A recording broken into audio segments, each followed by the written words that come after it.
Muchas gracias por esta oportunidad y a ustedes por escuchar.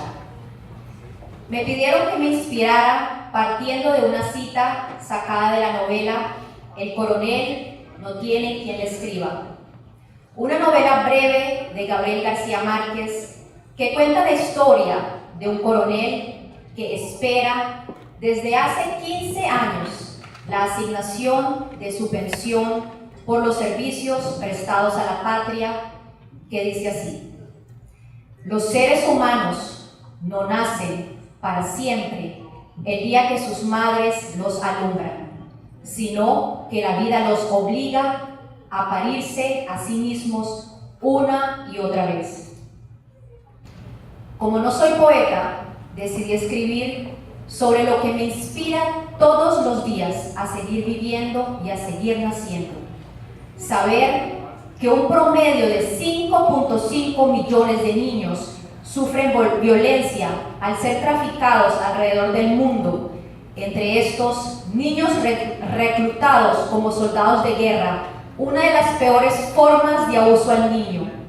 Por eso me cuesta mucho hablar sobre paz, porque nuestra condición natural para los que queremos vivir en paz no es la paz.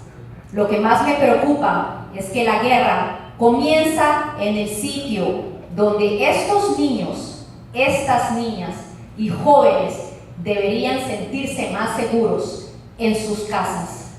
Entonces me pregunto realmente, ¿dónde comienza la paz? ¿Quién soy yo para hablar y exigir paz? Si esta comienza dentro de mí, desde ese momento que elijo o reaccionar con insultos o reaccionar con amor, compasión y comprensión. Creo que entre todo lo que Gabriel García Márquez nos quiso mostrar, más que enseñar, fue de escuchar y dejarnos guiar por nuestra alma. Cuando nos damos cuenta que todo lo que creímos, quisimos y tuvimos no nos hacía feliz, no nos queda de otra más que parirnos a nosotros mismos, buscando y excavando dentro de nosotros donde están las verdaderas respuestas. Y solo ahí descubrimos que la felicidad y la paz está en lo intangible, en el amor. Pues cuando nos dejamos guiar por el amor, nos damos cuenta que realmente nuestra meta en este mundo es el de servir a los demás para crear una mejor humanidad, aportando nuestro granito de arena día a día con nuestros actos de amor, humildad, bondad y comprensión.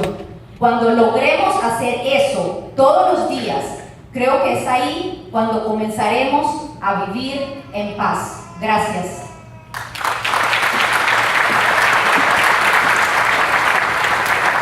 Wow, sorprendente, Paola, gracias.